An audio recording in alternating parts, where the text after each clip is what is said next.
Welcome to Women's Sports Weekly, where women's sports happen every day, but we talk about it once a week. I'm Danielle. And I'm Carolyn.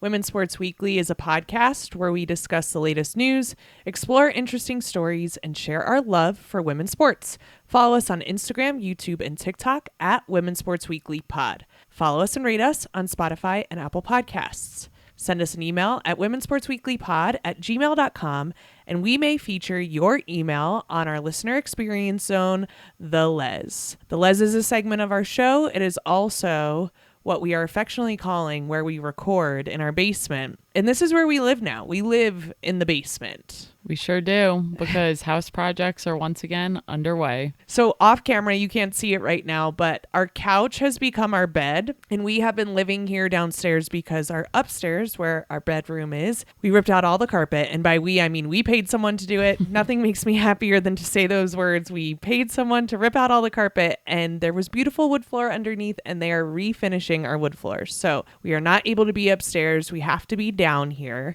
And on top of that, there are so many fumes in the air that I feel like this is going to be a very interesting episode. We slept through the fumes. You said last night before bed, are we going to die? I don't even remember saying that. But here we are. And I have to ask you a question. Is Shrek now a women's sports fan? Oh, because I only wear my Shrek t-shirt? Yeah, what is that? Okay, let me show everybody. Put this down. My shirt says, "Can't today, I'm swamped." And not enough people, I feel like, make comments about it, because look at this Shrek. Our listeners only cannot see the shirt, but it is a shirt filled with different versions of Shrek, and it is pretty much the ugliest shirt I've ever seen. It's real ugly.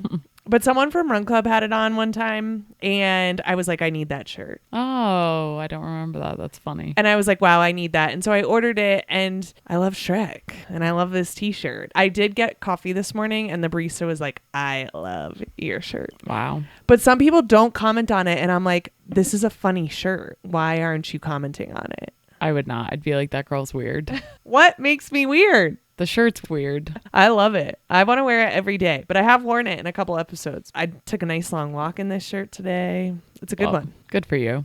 Thank you. Shrek is a women's sports fan. Okay, good. His favorite team is... I would think the Storm, because he's the same color as them. Yeah, or a team with many layers. The Storm's got layers, right? Like an onion? Yeah. What team is most like a donkey? The Dallas Wings? Maybe he likes the Dallas Wings. Okay. So we have that going on at our house. Also, this past weekend, we had a barbecue at our house with Run Club friends. Yes, that was fun. In our backyard, we had our Run Club over, and it was great. Great time to hang out outside of Run Club. And I woke up early Sunday to hike with some friends, also friends who were at the barbecue. So I wasn't alone in being at the barbecue and then waking up early. I am tired right now, feeling it. And you decided not to go on this hike. You missed out on a pretty one. You all were getting up way too early for the hike. And on top of that, it was a lot of elevation gain. It was 3,000 feet, over 3,000 feet in 3 miles. And pretty much... Well, the hike was 7 miles. Oh. But it was basically straight up for 3.5 and then straight down for 3.5. Yeah. There was no rolling hills in this elevation. It was just a climb. Yeah, and I know anything over 1,000 is difficult, so 3,000 is a lot. You all were getting up very early, and this is why we have Run Club, so that you have friends who will do these things with you. There you go. I went for a walk, and it was wonderful. Got to take the dog out. Scout's getting old, so we're worried she can't hike like she used to. I think she would have been okay because it was cooler on this morning's hike, whereas this whole summer's just been so hot, but it was strenuous, so I do fear she would be really tired. She's currently sleeping, and you said the walk pretty much knocked her out, so I think it was the right move for you to take her, not me. When I went on a walk, she acted like a crazy person. She bit the leash for half the time. I was with friends from a gym we used to go to, and I was like, she's really, really embarrassing me, but this is what she does. On the way home from the walk, I was walking home from the walk that I went on, and she was just stopping in the shade and refusing to move. And I was like, see what you did to yourself? If you just paced yourself a little bit more, we wouldn't be in this position. But it's hard when you have such a little dog brain, and she's breathing in these fumes too. So we're all a little bit loopy. Yeah, it happens to the best of us. Let's get into our highlight reel for this week. Let's start with the Women's Lacrosse League. The Women's Lacrosse League, or the WLL, is a professional lacrosse league owned and organized by the Premier Lacrosse League, the PLL. It has 4 teams: the Boston Guard, the California Palms, the Maryland Charm, and the New York Charging. And they had their first ever WLL championship this past weekend, and it was the Maryland Charm versus the California Palms. The Maryland Charm beat the California Palms 16-13 to claim the league's first championship title. It looked like such a fun match. Everyone was getting really into it, and Sydney Black for the Maryland Charm was named the championship MVP. She had this sick goal where she broke the defender's ankles and was able to score. The Maryland Charm take it home. In the history books, you can't take that away from them. That's a great way to start it. All right, let's cruise right along into the 2026 Women's Africa Cup of Nations final this past Sunday, where Cameroon played Malawi, and Cameroon beat Malawi 3-0. This final was particularly historic because neither Cameroon or Malawi had previously won the WAFCON, is what they're calling it, the Women's Africa Cup of Nations. This was Cameroon's 4th WAFCON final after losing in 2004, 2014, and 2016 to Nigeria. Before coming into this match, they had never won the tournament and failed to score in all 3 previous of the finals, and they score 3 this past Sunday. This was also Malawi's first ever WAFCON final. Malawi is notable because they have Casey Curran, an NWSL star, Temwa Chawinga. She plays for Malawi alongside her sister, Tabitha Chawinga, who plays for Lyon in Europe. Unfortunately, Malawi was not able to score in this match, but both Cameroon and Malawi secured direct qualification for the 2027 FIFA Women's World Cup in Brazil, and Cameroon received an additional $2 million for winning this final. We love to see it.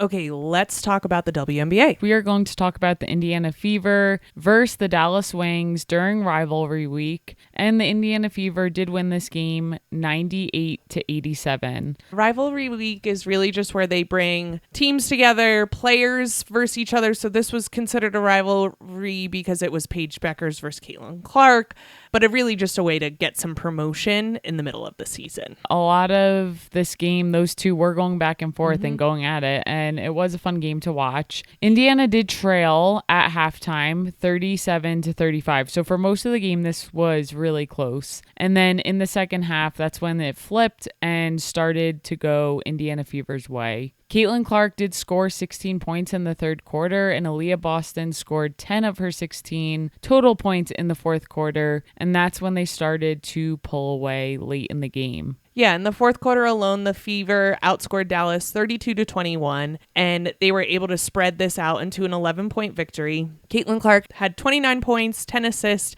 and she became the fastest player in WNBA history to reach 700 career assists, doing it in just 83 games. Outside of Caitlin Clark's performance, I would say a real highlight was watching Kelsey Mitchell during this game. She was on fire. She is just so fun to watch, and she had 23 points during this game. I also thought it was really great for Ty Harris for the Indiana Fever. She finished with 15 points. Off the bench, she went a perfect 5 for 5 from 3-point range. And this was awesome because she hadn't made a field goal in her previous 6 games. So to come off the bench and just be perfect was really incredible. The announcers were talking a lot about Ty Harris during this game because they said she had been in a slump and were really impressed with her scoring output. I know what it's like to be in a slump, so I was happy to see that for her because it is not fun not being able to score. And obviously, I don't know, maybe someone said something to her or she fired herself up. Sometimes you just need one thing to go right and see that one shot go in, and she had a good day for it. How do you get out of a slump?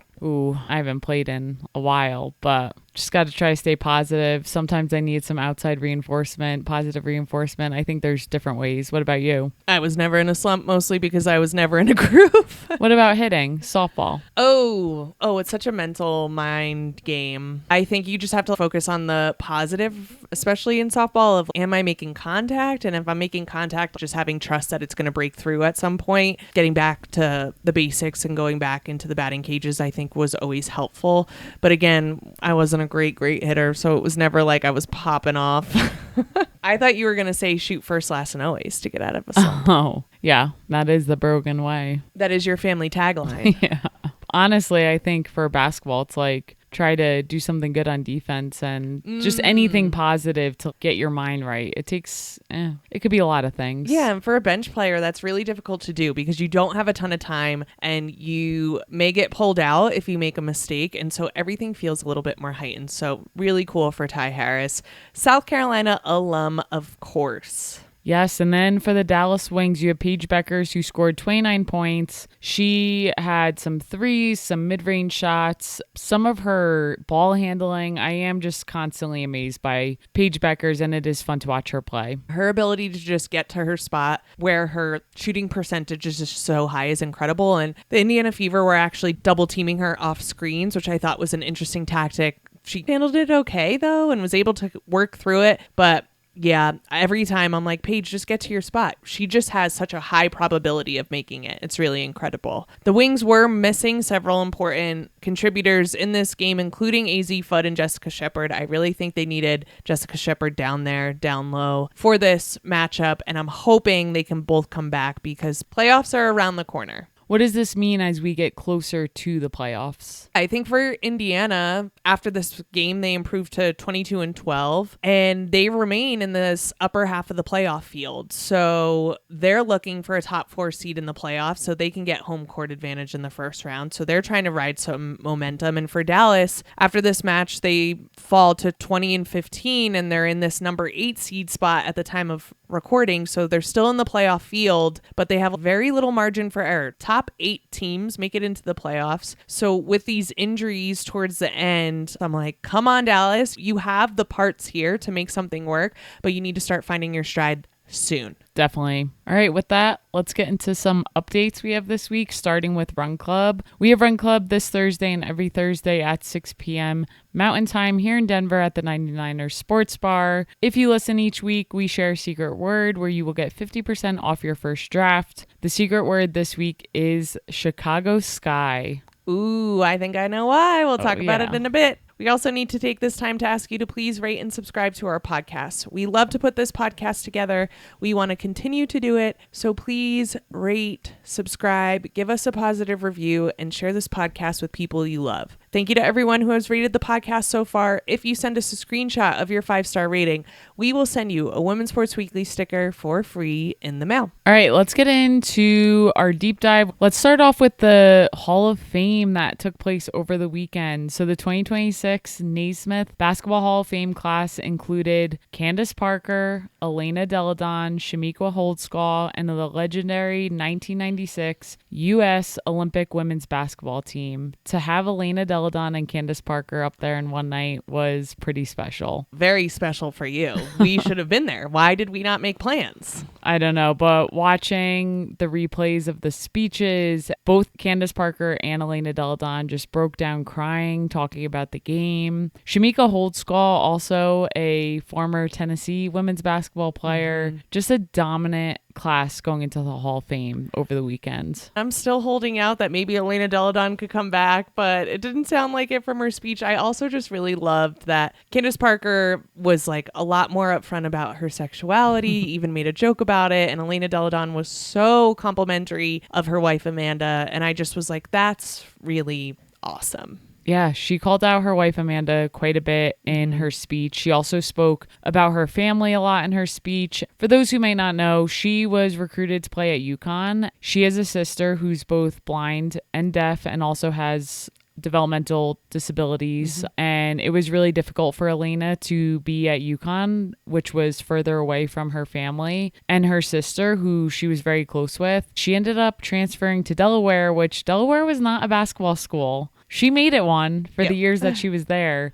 and she did amazing things there. But for her to talk about her family, it's just so clear that that's always been her priority. Yeah. Some of the highlights they were showing, just how amazing she was as a player and someone who cares so much and how much she cares about the people in her life. I just thought that was really powerful. And she mentioned her sister Lizzie a lot in the speech and said, she's the strongest person I know. And she's never got a standing ovation from playing a game or all of these things that her sister has not had the opportunity to do that Elena Delle Donne has. But Elena's like, yeah, I have all these things that I've done, but Lizzie is the strongest person I know, which I thought was a really incredible tribute to take that time to do that. It was really special. And I would say Candace Parker and Elena Delle Donne done. Both of their speeches were really love letters to basketball, and they took some time to reflect on what the game has given them. And like I said, both of them really struggled to get through their speeches and were emotional, and I can't imagine their whole life was basketball. They were just dominant players. Coming to terms with them being done and being inducted into the Hall of Fame, it's pretty cool. Candace Parker brought a basketball up to the podium with her and was pretty much like,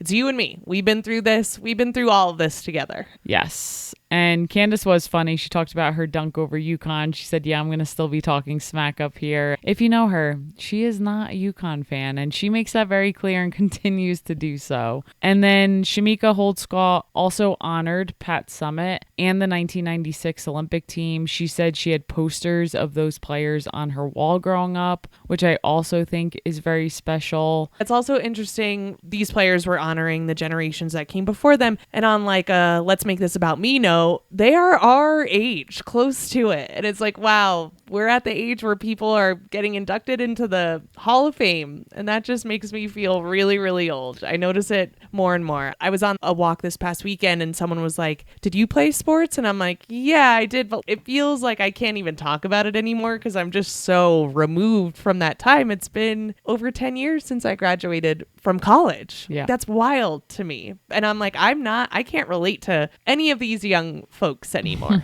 Totally. But congratulations to these three amazing players. Very cool to see them honored and well-deserved. Yeah, let's get into what we're looking forward to this week. Danielle, tell us what we're up to. We are very excited about this upcoming weekend because we are headed to Chicago to see the Chicago Sky play the Golden State Valkyries. This game is on Friday, August 21st at 7:30 p.m. Eastern on WNBA League Pass. If you've been a longtime listener, you've heard our terrible story when we tried to get to Chicago last year and many flights got canceled and we never made it. So this is our revenge tour. I really hope it works out this time. What are you most looking forward to in Chicago? Ooh, it's going to be fun to, one, Skylar Diggins is there, and then I'm really excited to see the Valkyries play live, see Gabby Williams play live, and I'm excited to see you witness your first live WNBA game. Yeah, it's really incredible for doing this podcast now for over 2 years and just being a women's sports fan for so long. To not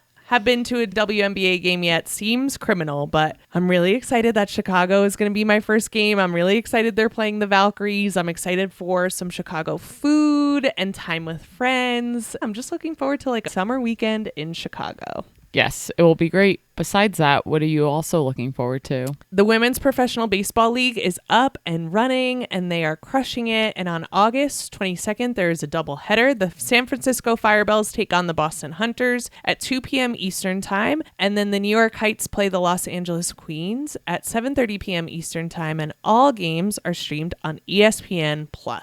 That's it for this week. We will see you next week on Women's Sports Weekly. In the meantime, watch women's sports and share the podcast with your friends. Rate and subscribe to the pod on Spotify, Apple, and YouTube. Thanks for joining us.